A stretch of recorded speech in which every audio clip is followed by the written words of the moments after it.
Arestado ang 10 individual matapos ang matagumpay na drug buy-bust operation sa Poblasyon Zone 1, Estancia, Iloilo.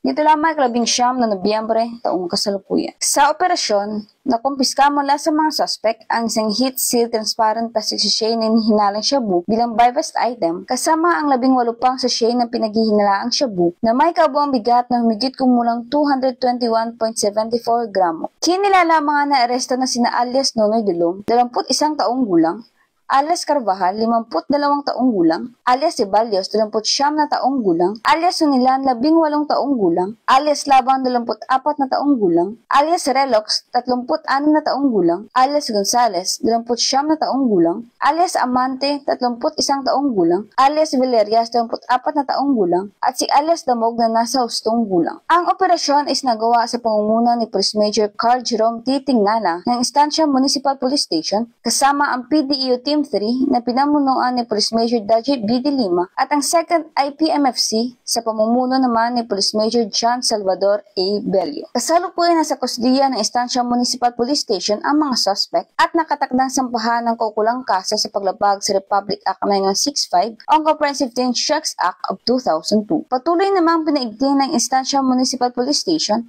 at ng buong PNP ang kampanya kontra iligal na droga upang matiyak ang kaligtasan at kapayapaan ng komunidad. Mula rito sa Western Visayas, ako inyong PNN correspondent, Patrol Woman Nanette Sablan, alagad ng batas sa kataguyod ng Balitang Pulis.